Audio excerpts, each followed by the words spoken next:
പിതാവേ സ്വാഗതം. പ്രത്യേകിച്ച് ഈ കാലഘട്ടത്തിലെ ക്രൈസ്തവ സമൂഹം വളരെയധികം ഒരു പ്രതിസന്ധികളിലൂടെയും വെല്ലുവിളികളിലൂടെയൊക്കെ കടന്നു പോകുന്നുണ്ട്. അതിലൊരു പ്രധാനപ്പെട്ടൊരു വെല്ലുവിളിയാണ് ക്രൈസ്തവ സമൂഹത്തിൻ്റെ ഒരു അംഗസംഖ്യ കുറയുന്നു. പ്രത്യേകിച്ച് കുടിയേറ്റമുണ്ട്, അത്തരത്തിലുള്ള പല വിഷയങ്ങളുണ്ട്. അത് എത്രത്തോളം ഒരു ആശങ്ക ഈ സമകാലിക സാഹചര്യങ്ങളിൽ നമ്മുടെ കേരളത്തിലെ ക്രൈസ്തവ സമൂഹത്തിനിടയിൽ സൃഷ്ടിക്കുന്നുണ്ട്? ക്രിസ്തീയ സമൂഹം പരിപൂർണമായിട്ട് വളരെ കുറയുകയും ചെയ്യുന്ന സമയം, പ്രത്യേകിച്ച് പലരും നാട് വിട്ടു പോവുക, ജോലിക്ക് വേണ്ടി, ജീവിക്കുവാൻ വേണ്ടി. അങ്ങനെ ഒരു സാഹചര്യത്തിൽ തീർച്ചയായിട്ടും ഒരു സോഷ്യൽ ഇൻബാലൻസ് വരുന്നുണ്ട്. അവിടെ തന്നെ സാമൂഹ്യ സ്പർദ്ധയ്ക്കും അതുപോലെ തന്നെ തമ്മിലുള്ള വെല്ലുവിളികൾക്കുമൊക്കെ കാരണമാകുന്നുണ്ട്. അതാണ് ഒന്നാമതായി ഞാൻ കാണുന്നത്. അത് ഞാൻ സോഷ്യലായിട്ടുള്ള ഒരു എഫക്റ്റ് പറഞ്ഞതേ ഉള്ളൂ. പക്ഷേ ക്രൈസ്തവ കുടുംബങ്ങൾക്കുള്ള ഒരു വലിയ തകർച്ച, പ്രത്യേകിച്ച് നമ്മുടെ മക്കൾ പഠിക്കാനും ജോലിക്കുമായിട്ടും പുറത്ത് പോയി സെറ്റിൽ ചെയ്യാൻ ആഗ്രഹിക്കുമ്പോൾ ഇവിടെ പ്രായമായവർ, മാതാപിതാക്കളൊക്കെ ഒറ്റപ്പെട്ട് കഴിയുന്നു. വീടുണ്ട്, പക്ഷെ അവരെ നോക്കാൻ ആളില്ല. അവർക്ക് വേണ്ടിയുള്ള സേവനങ്ങൾ നമ്മൾ ചെയ്യാൻ ശ്രമിക്കുമ്പോഴും ഈ മക്കളോടുള്ള ബന്ധം വെറും കമ്പ്യൂട്ടറിൻ്റെ സ്ക്രീനിലൂടെ മാത്രമുള്ളതും ഒക്കെ ആയിട്ട് വരുമ്പോഴത്തേക്ക് വലിയൊരു അകൽച്ച ഉണ്ടാകുന്നുണ്ട്. പേരൻസിന് അത് വളരെ ബുദ്ധിമുട്ടുള്ളൊരു അനുഭവമായിട്ട് തീരുന്നുണ്ട്. എനിക്ക് തന്നെ അറിയാം, മക്കൾ 3 പേര് വളരെയധികം അമ്മയെ സ്നേഹിക്കുന്നുണ്ട്. അപ്പം മരിച്ചുപോയി. പക്ഷേ ആ അമ്മയെ അവർ കൊണ്ട് ആക്കിയിരിക്കുന്നത് ഒരു പ്രത്യേകമായിട്ട് എല്ലാവരെയൊക്കെ നോക്കുന്ന ഒരു വലിയൊരു ഇതിലാണ്. ഒരു പ്രത്യേക ഒരു സംവിധാനം നമ്മുടെ കേരളത്തിൽ തന്നെ ഒരു പ്രത്യേക മനുഷ്യനെടുത്ത് ഏറ്റെടുത്ത് ചെയ്തതാണ്. അവിടെ സന്തോഷമാണെന്നൊക്കെ പറയുമ്പോഴും അവരിടയ്ക്കിടയ്ക്ക് എന്നെ കോൺടാക്റ്റ് ചെയ്യുമ്പോൾ പറയുന്ന ഏകാന്തതയും നിരാശയുമൊക്കെ തിരിച്ച് വീട്ടിൽ വരണം, വീട്ടിലും ആരും തന്നെ ഇല്ല, അങ്ങനത്തെ ഒരു അവസ്ഥ. അപ്പോൾ ശരിക്കും അതൊരു നമ്മുടെ കേരളത്തിലിപ്പം വിവിധ ക്രൈസ്തവ സമൂഹങ്ങളിലെ കുടുംബങ്ങൾ അനുഭവിക്കുന്നൊരു യാഥാർത്ഥ്യമാണ്. അപ്പോൾ ഇത് അവർ പുറത്ത് പോകരുത് എന്ന് പറയാനല്ല ഞാൻ ഈ പറയുന്നത്. അവരുടെ ജീവിതത്തിന് വേണ്ടിയുള്ള ആവശ്യത്തിന് എല്ലാവരുമൊക്കെ പോവുകയൊക്കെ ചെയ്യുന്നതല്ല. പക്ഷേ അതേസമയം ഇവിടെ ജോലി കിട്ടാൻ, ഇവിടെ വളരാൻ ഒക്കെ പണ്ട് മുൻകാലങ്ങളിൽ 5 മക്കളുണ്ട്, അല്ലെങ്കിൽ 4 മക്കളുണ്ട്, 3 പേര് പുറത്ത്, ഒരാളിവിടെ അവരുടെ എല്ലാം നോക്കിക്കൊണ്ട് ജീവിക്കുന്നൊരു രീതി, ആ ഒരു കുടുംബത്തിൽ ഐക്യമുണ്ടായിരുന്നു.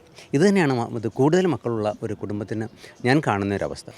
മക്കളുടെ അംഗസംഖ്യയിൽ ഉള്ളതല്ല, അതിനേക്കാൾ കുടുംബങ്ങൾ തമ്മിലുള്ളൊരു ബന്ധം അതിന്ന് കുറഞ്ഞതുകൊണ്ട് തന്നെയാണ് കൂടുതൽ മക്കളുണ്ടാവുന്നവരെ വളർത്താനായിട്ട് സാധിക്കാത്ത വിധത്തിൽ എല്ലാം യൂണിറ്റ് ഫാമിലീസ് ആയി കഴിഞ്ഞു. ഓരോ ന്യൂക്ലിയസാണ്.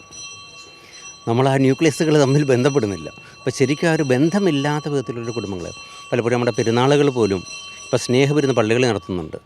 അവിടെ വന്ന് നേർച്ചയൂണും കഴിച്ചു പോകും. പക്ഷേ പണ്ടൊക്കെ പെരുന്നാൾ വരുമ്പം വീടുകളിലായിരുന്ന പെരുന്നാളുകളുടെ വലിയ സ്നേഹം.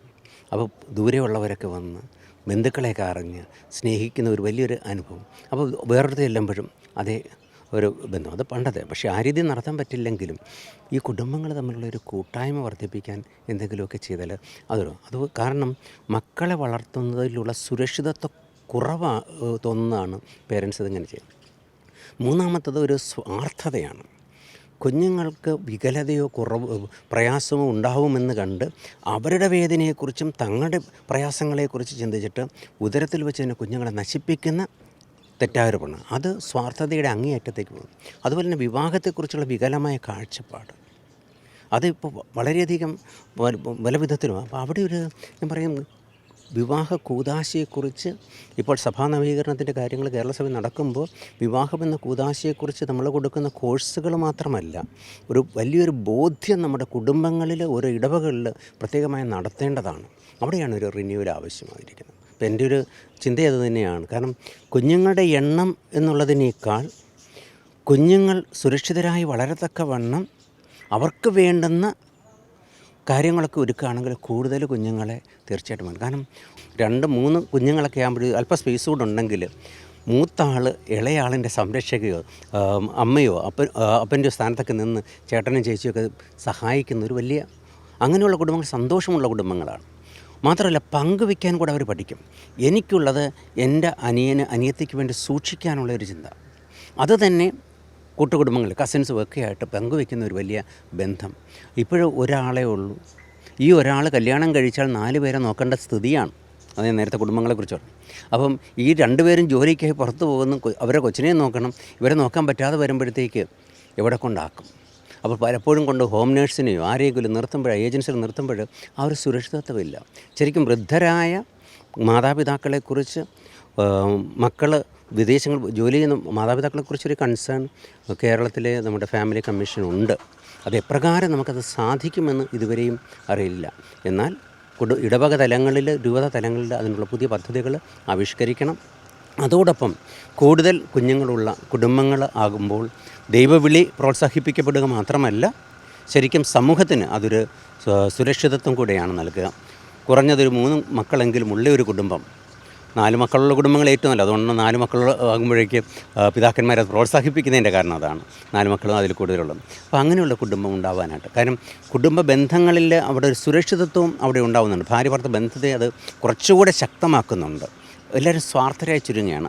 അപ്പം ഭർത്താവിനൊരു മുറി, ഭാര്യയ്ക്കൊരു മുറി, കുഞ്ഞിനൊരു മുറി. ഈ മുറികളിൽ എന്താ സംഭവിക്കുക?